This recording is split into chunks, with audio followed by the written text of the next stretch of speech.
The mistress of Julian Croft was having a difficult labor and was in urgent need of a blood transfusion. I walked out of the operating room, holding the consent form and looking for a family member to sign it. The midwife behind me had just called out a name when Julian rushed toward me. He grabbed my shoulders with a force that made me stumble, his voice rough as he said, "You have to save my wife and the baby. If anything happens to them, I will make sure this hospital is shut down." He was my husband, yet he was calling another woman his wife. One of the nurses attempted to soothe him. "Mr. Croft, please try to stay calm. Dr. Hayes is doing everything she can." Then the midwife, unaware of the full situation, added, "And besides, Dr. Hayes is your wife, isn't she?" For a brief moment, Julian's composure wavered, but it was only for a second. He quickly reverted to the frantic, worried man he had been moments before. His grip on my arms tightened, and it felt as if my bones might crack under the pressure. "Isabel means everything to me. If anything happens to her or the baby, I will never forgive you," he said, his words tight with anger. The midwife, clearly upset on my behalf, spoke up. "Mr. Croft, how can you treat your wife this way over another woman?" Julian's eyes grew red with fury. "A wife means nothing to me. She is replaceable. But Isabel is my business partner. She is more important to me than my own life." A sharp, painful ache spread through my chest. It was true that Julian and I were husband and wife, but it was a marriage in name only. We had gone through a wedding ceremony, signed a prenuptial agreement, and lived in the same house for over a year, but we had never officially registered our marriage. He had promised that we would make it official after a 2-year trial period. Now, after more than 400 days of waiting and holding on to that promise, his cruel words, "She is replaceable," were all I had in return. I took a deep breath and slapped him hard across the face. A red handprint immediately appeared on his cheek. His family's bodyguards moved forward, but Julian raised a hand to stop them. He stared at me with bloodshot eyes and warned me, "You are a doctor. Don't forget your professional duty." He was using the hospital's reputation to threaten me, and the director had no choice but to have me continue with the operation. In the end, Isabel gave birth to a healthy baby boy. Both Julian and Isabel's actual husband were overjoyed. Later, during my rounds, I entered the room wearing a surgical mask. Julian's sister, Clara Croft, was holding the newborn, a bright smile on her face. "Thank you," she said to me warmly. "You saved Isabel. You have no idea how much she means to my brother." Julian had never told his family about my profession, so Clara didn't recognize me with the mask on. She continued to chat, completely unaware, telling me how Isabel and Julian had known each other since they were 13, how she had always been his most trusted partner, helping him build his career. She even mentioned that when Isabel got married, Julian had been devastated, so much so that he spiraled and impulsively married some random woman out of despair. It was in that moment that I finally understood. To everyone in his life, Isabel was the sun around which Julian's world revolved. I was just a consolation prize, a temporary fixture born from his heartbreak. A tight knot of pain formed in my chest, and before I could control myself, a choked sound escaped my lips, interrupting Clara's cheerful story. The room went silent, and everyone turned to look at me. I slowly pulled off my mask. Julian's voice cut through the air. "Eleanor Hayes, what do you think you're doing? Don't you realize Isabel Vance just gave birth? She needs her rest." He didn't offer any explanation for my presence. Instead, he glared at me with disgust and said sharply, "Someone like you has no right to be a doctor. Apologize to Isabel, now." I didn't respond. My hands trembled as I turned to leave. It wasn't because I was afraid of him. I was simply exhausted by this one-sided relationship. Loving someone alone was draining. Julian watched me walk away, his face contorted with fury. He turned to his assistant and said, "Call the director. Tell him to suspend Eleanor. She can come back when she's ready to admit she was wrong." Then, he turned to Isabel with a gentle smile, brushing a strand of hair from her forehead. "Did we scare you or the baby? Don't worry. As long as I'm here, no one will ever hurt you." Julian's call reached the hospital director, but by then I had already printed out my resignation letter. The director sighed, his brow furrowed. "Eleanor, please, just go talk to Mr. Croft. You're the most promising gynecologist we have.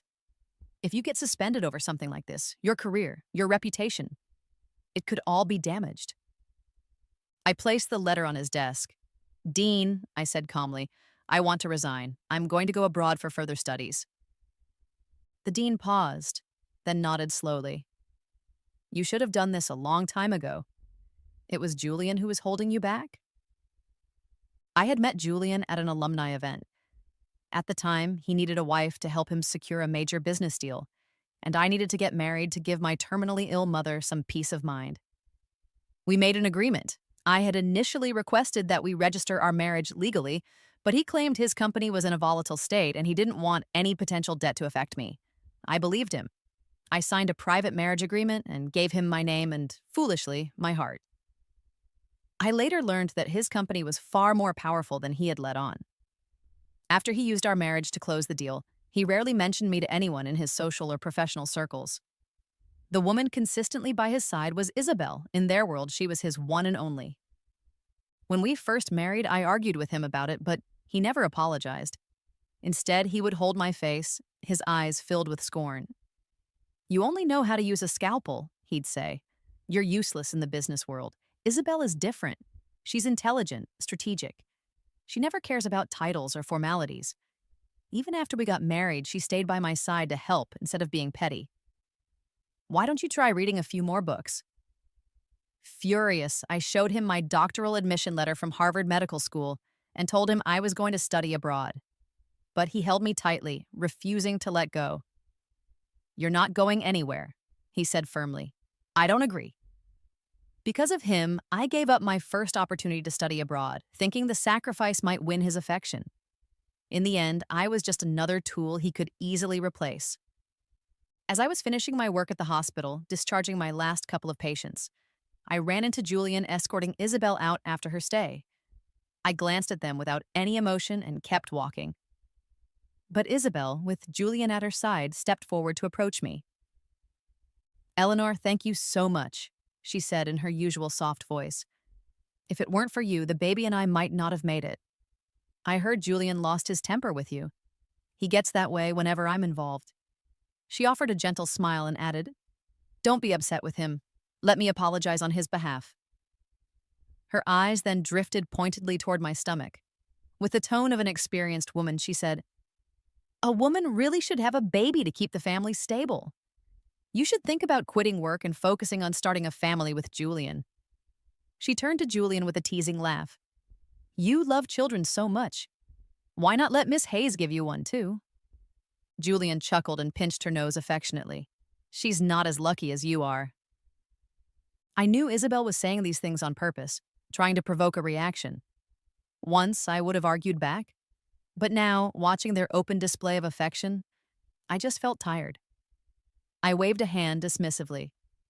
That kind of blessing is too much for me. Please let Mr. Croft give it all to Miss Vance. Without waiting for their reaction, I turned and walked into the elevator. Perhaps it was the cold, detached way I said Mr. Croft that bothered him. The moment I stepped out of the hospital, he grabbed my wrist.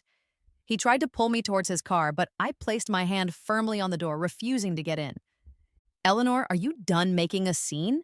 He asked harshly. Seeing my blank expression, he frowned. Isabel's husband was right there. What you said could cause a misunderstanding. I pushed him away, disgusted. If you were truly afraid of misunderstandings, you wouldn't be acting like her husband in the hospital. You wouldn't be wrapping your arm around her waist in public. She's my best friend, Julian replied without hesitation. Physical contact between us is normal. I let out a bitter laugh. So asking her to have your child is also normal? His face darkened. If that's how you want to see it, I can't help you. He got into the car. You're not in a good state right now, he said as the door closed. I won't come home for a while. We can talk after you've calmed down. Then he drove away, the black car disappearing into the distance, feeling like a final departure from my life. Everything for my move abroad came together quickly. On the day I confirmed my flight, Clara Croft came to see me. She wasn't like her brother. She was simple and kind, and hadn't spent much time around Isabel. She had only spoken highly of Isabel before because she didn't know the full story. Once she understood what had happened, she kept her distance. Hearing I was leaving, she looked sad. "You've been with my brother for so long. Can you really just walk away?" I nodded. "Yes, I can." After giving so much and receiving only coldness, even the strongest heart will eventually break. Some wounds never heal. When Clara realized I had no intention of going back, her eyes filled with tears as she finally confided in me. She told me she had become pregnant by accident. She had planned to tell Julian, but before she could, he, on Isabel's advice, began arranging for her to marry someone she didn't even like. She wanted to keep the baby, but couldn't accept being married off to a stranger. That was why she wanted to leave with me. I was stunned. I hadn't expected Julian to be so callous as to cast aside his own sister based on Isabel's word. It became painfully clear that Isabel was the one person in his world who would never be sacrificed. Clara sobbed quietly, her face pale and pitiful. In the end, I agreed to help her. I pulled some strings to get her a spot as a non-degree student at Harvard and let her use my ID for a prenatal checkup. Once we confirmed the baby was healthy, we boarded a flight and left the country together. The moment we landed, we discovered our bank cards had been frozen. It was a classic Julian move, his way of trying to force us to come back. What he failed to grasp was that women are far more resilient than he gave them credit for. Clara sold her designer bags and watches, and I, after enrolling in my classes, immediately began working part-time at a restaurant. The area where I worked wasn't the safest, especially at night. One evening, after closing up, I was walking home alone when I noticed someone was following me. I clutched the pepper spray in my pocket and quickened my pace, heading for the main street. Just as I was about to reach the taxi stand, a hand grabbed my shoulder from behind. My heart sank. I spun around on instinct and pressed the nozzle of the pepper spray as hard as I could, and a sharp hiss sounded, followed by a man's groan. He covered his face with one hand and held up the other, which was holding a wallet with a cartoon sticker on it. In smooth Mandarin, he said, "Miss Hayes, is this your wallet?" The man who had followed me was Leo Sterling, an actor. He had been filming on campus earlier and had found my wallet. When he saw me leaving work, he followed me to return it, not expecting to be mistaken for a stalker. I had added some chili extract to my pepper spray for extra effect, and Leo's eyes were instantly red and swollen. Despite the pain, he held onto my wrist, looking at me with an innocent expression. Blinking through tears, he asked, "Do all medical students carry such deadly pepper spray?" Embarrassed, my face flushed red. Feeling responsible, I brought him back to the small villa we were renting. Clara was already asleep. As I helped Leo rinse his eyes, I warned him not to breathe too deeply. His eyes, which were like twin oceans, shimmered with tears and drops of medicated eye wash. "If I don't breathe, I might just freeze to death," he said with a pitiful pout that filled me with guilt. I worked quickly to clean his eyes, and when I finished, I noticed his face had turned crimson, and his lips looked an odd color. Worried, I placed my hand on his forehead. "Leo, what's wrong?" He finally gasped for air and looked at me like a scolded puppy. "Can I breathe now?" I couldn't help but laugh. "You silly thing," I said, patting his shoulder. Leo shook his head, then looked at me with surprising seriousness. "You're finally smiling," he said.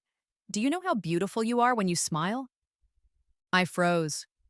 No one had ever said that to me. No one had ever paid attention to whether I smiled or not. After my parents' divorce, I lived with my mother, a woman with severe obsessive-compulsive disorder and a rigid outlook on life. She demanded discipline in every aspect of my life, from my daily routine to my emotional expression. I never dared to smile freely. Later, when she was diagnosed with cancer, she urged me to marry quickly. I chose Julian, who seemed mature and reliable. Before she passed away, she held my hand and said, "Julian may not be like me. Try to be yourself." But after marrying him, I found he was just as rigid and stern. Worse, he constantly held Isabel up as the standard, comparing me to her. Whenever I relaxed, he would scold me. "Eleanor, you're a married woman and a medical professional. Can you act with some dignity?" I stopped arguing and simply became as cautious and composed with him as I had been with my mother, never smiling. By 10 that night, the swelling around Leo's eyes had gone down. He stood by the liquor cabinet in the living room, tilting his head as he looked at me. He was taller than Julian, with nearly flawless proportions. Just standing there with a faint smile, he had natural charm. "Sister," he said suddenly, using a friendly, informal term of address, "can you help me win over a girl?" His question caught me off guard.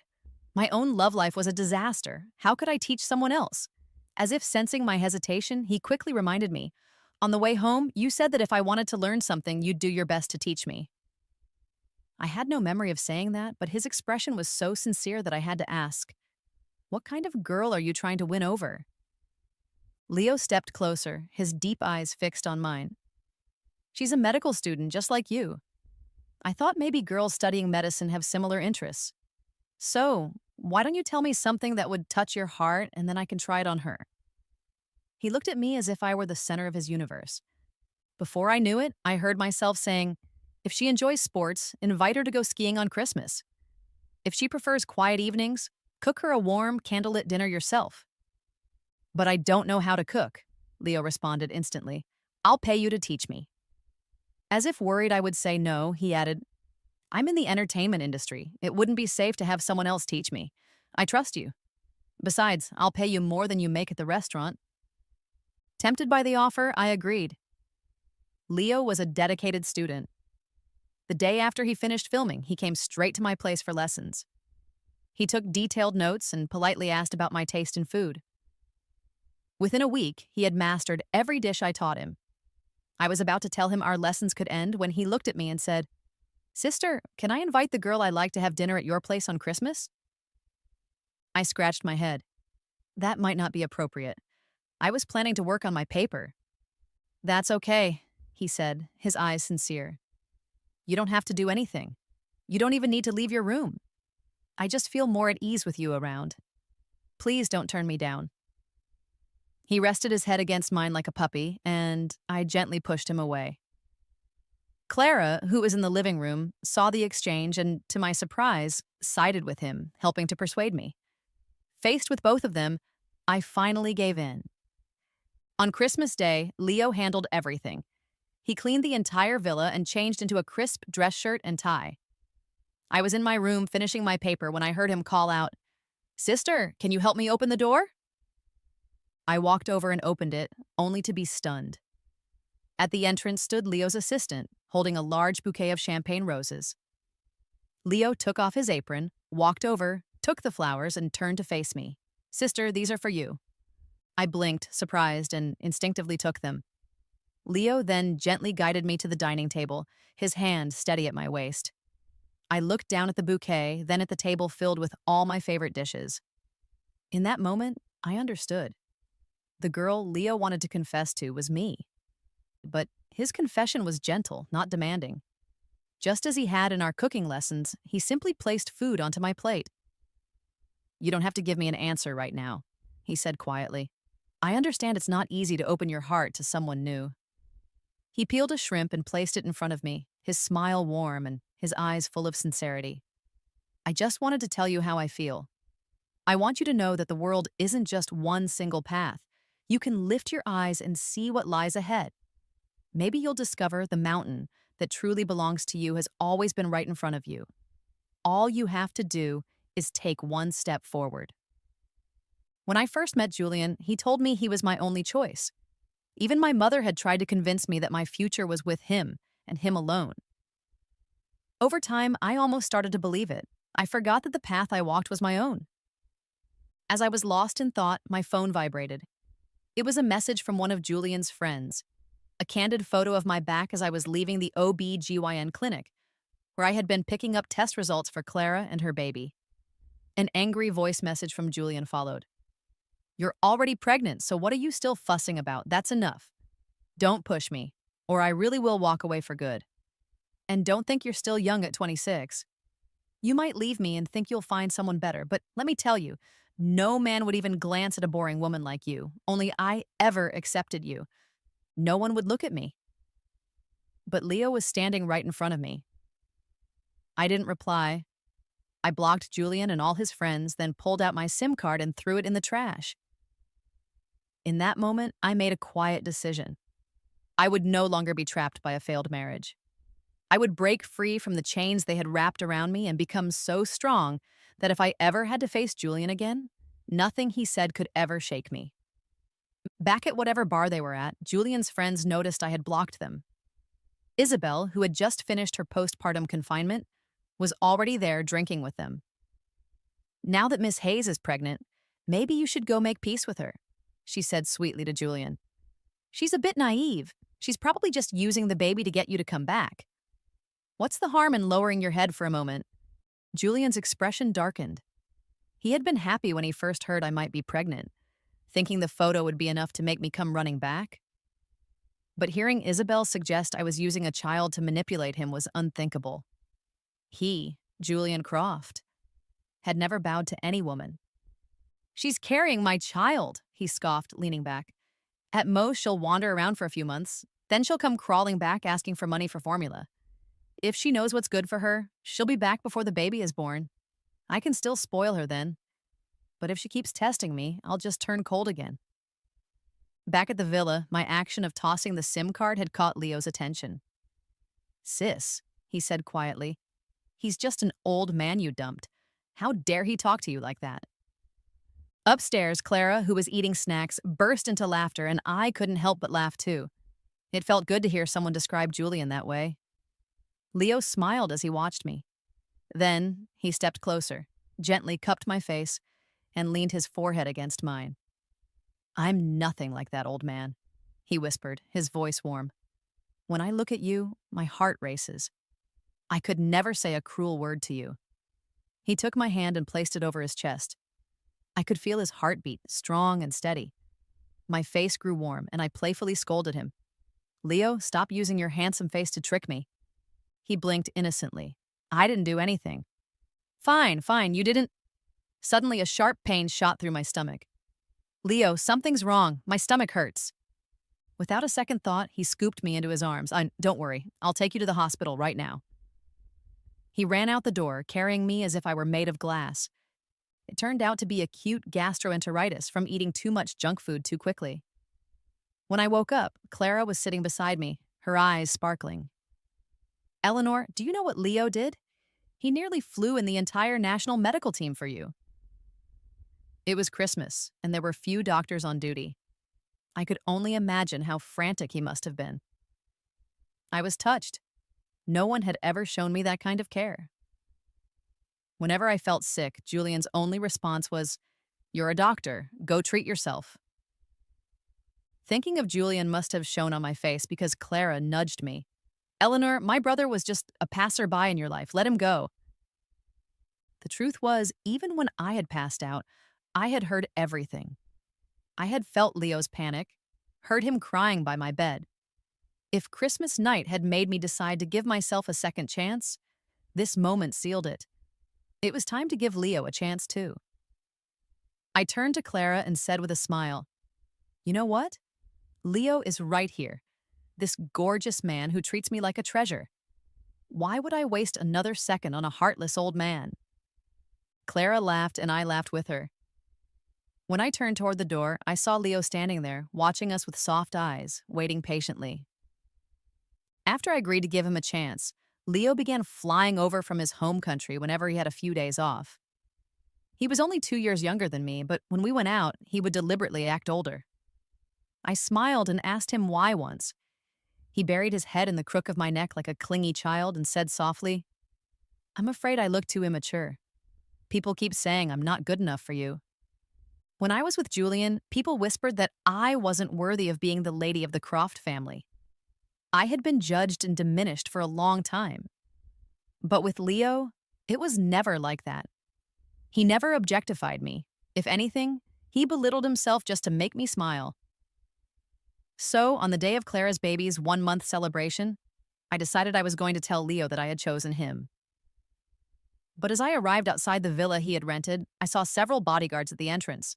Before I could step forward, the door opened and a stern, middle-aged man stepped out and stared at me. "So, you're Eleanor." Before I could speak, several black cars pulled up, and dozens of reporters with cameras and microphones surrounded me. "Are you the one making Leo fly overseas? Are you just using him for fame?" Even the man from the villa looked at me with open contempt. Then Leo appeared. He walked out, looking cold and severe, nothing like the gentleman I knew.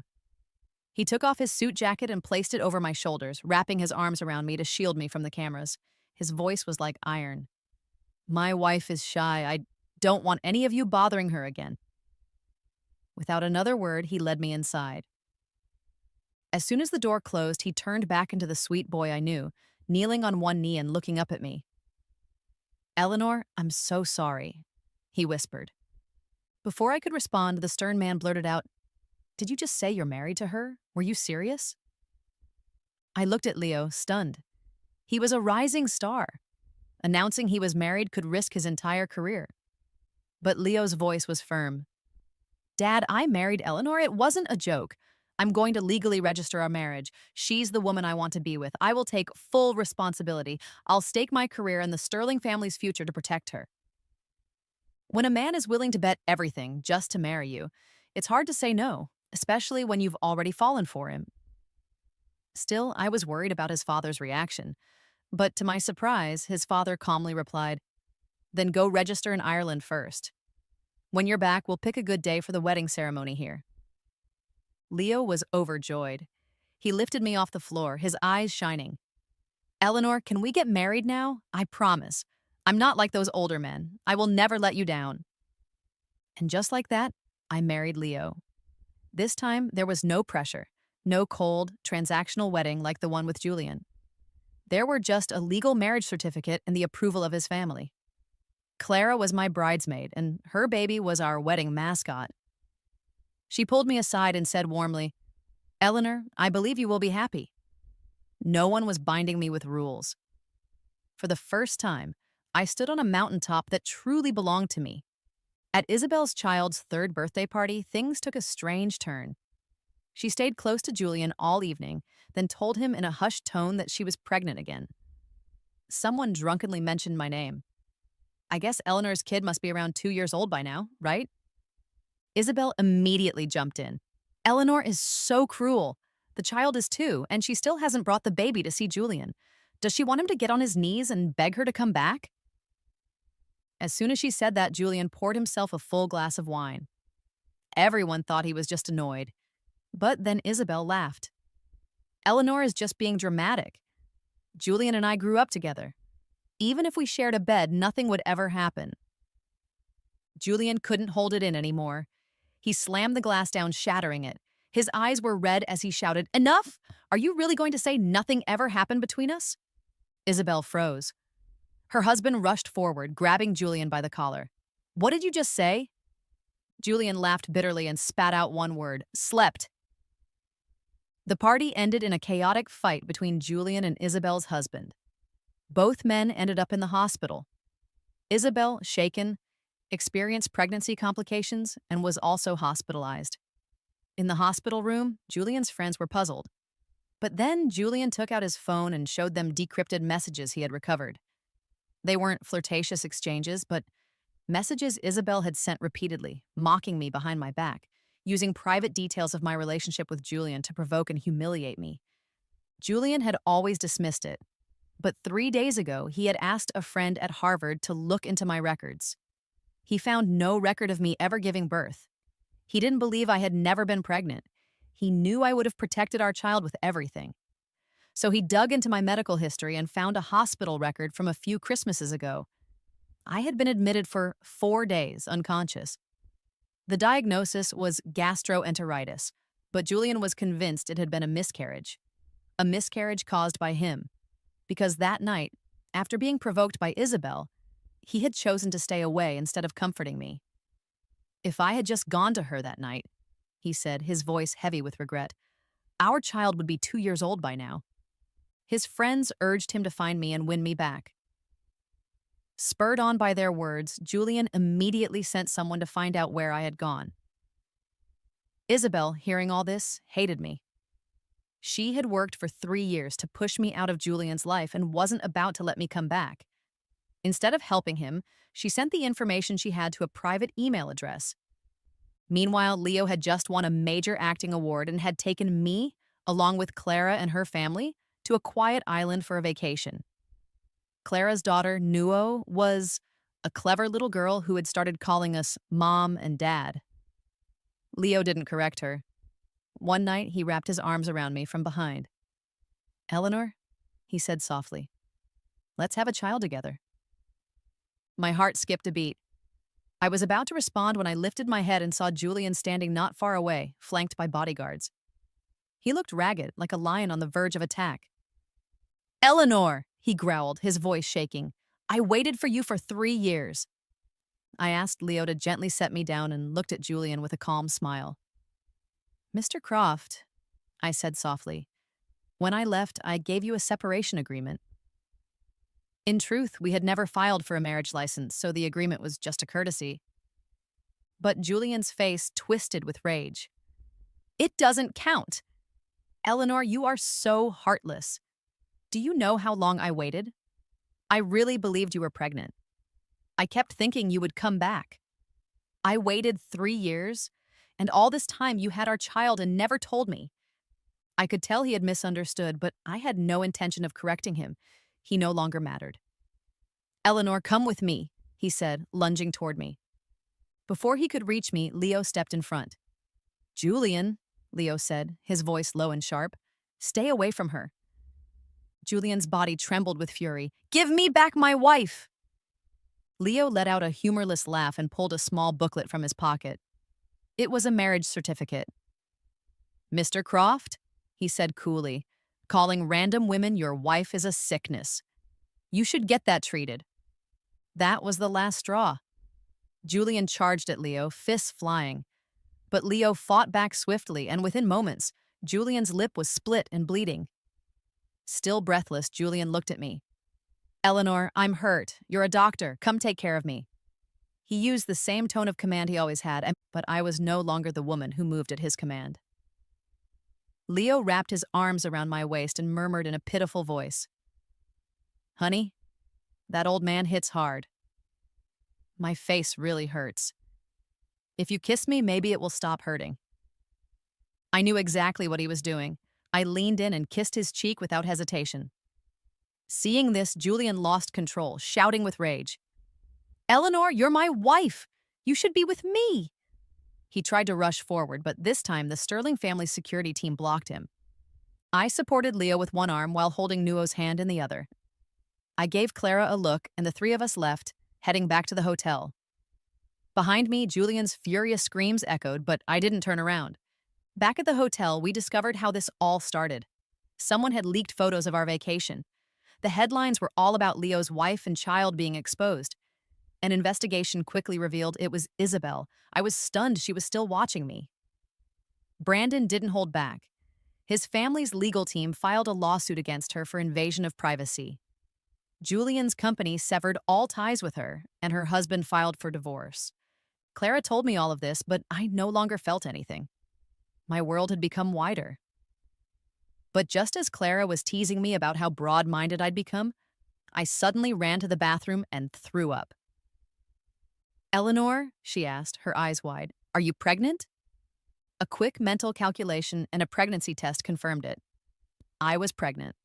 I hadn't even had the chance to tell Leo when I ran into Julian again. This time, he didn't shout. He followed me politely, acting gentle and respectful. Clara's replies were sharp, but Julian took it all without complaint. When we reached Maya and Leo's home, Julian's car stopped quietly outside. When Leo returned, the two of them ended up in another fight, making headlines once again.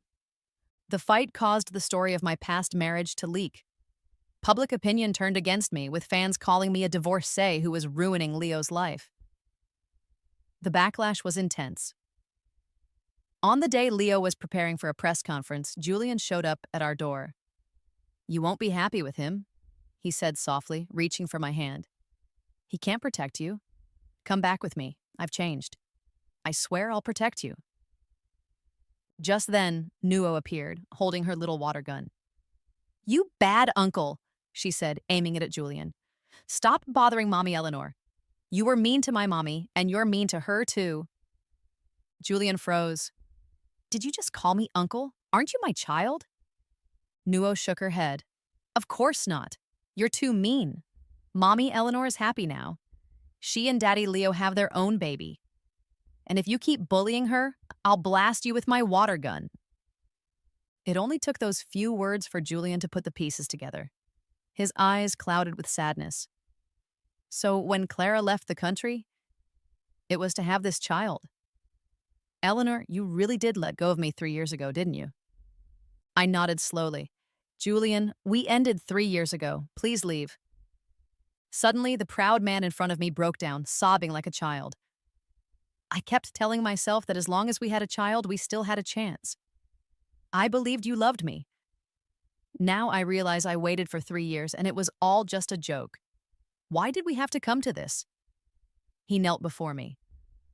Eleanor, I know I was wrong. Divorce Leo. Let's be together. I'll raise Leo's child as my own. Please give me another chance. Before I could say anything, Leo stepped out of his car and kicked him hard in the chest. Julian, he growled, grabbing him by the collar.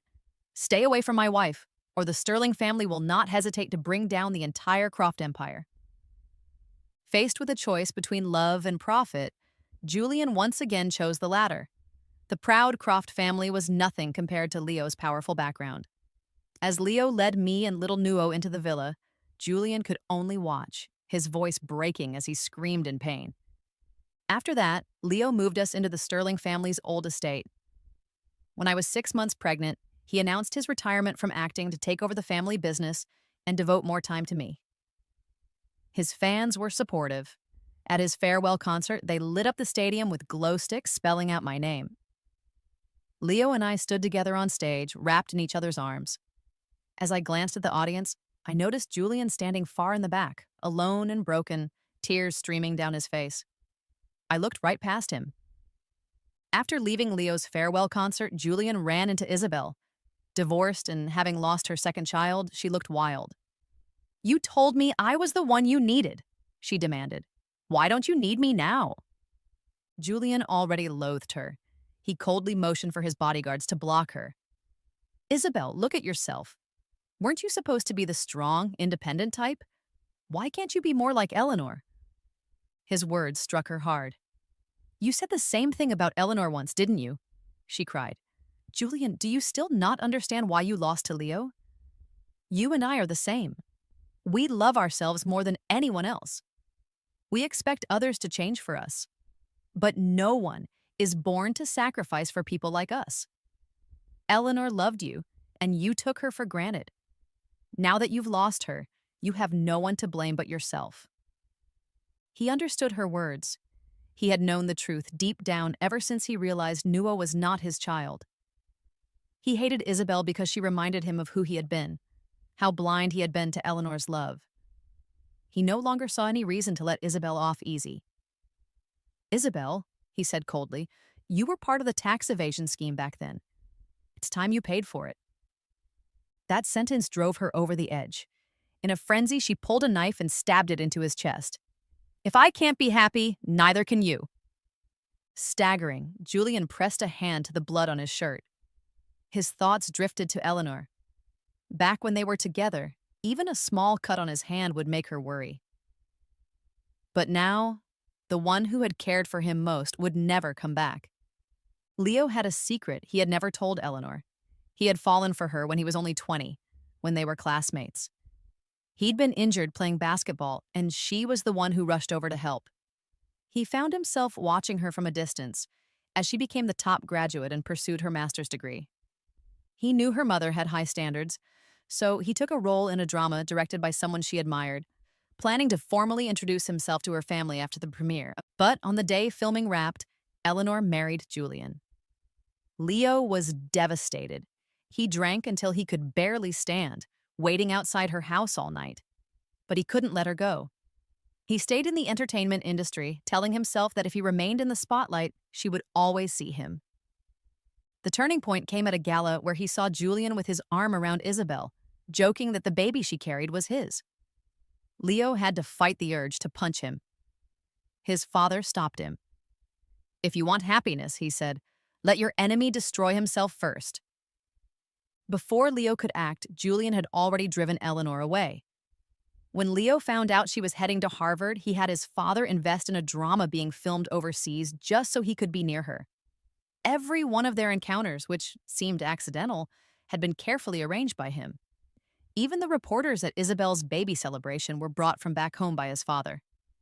He couldn't wait any longer, afraid Julian would come back for her. Thankfully, his plans had worked. He had won her heart. One night, Eleanor woke up and saw him still working on his laptop. She wrapped her arms around his waist. Leo, why are you still up? He looked down at her and pressed a gentle kiss to her lips, his voice low and husky. Sister, he whispered, using his old nickname for her. I'm coming to bed now.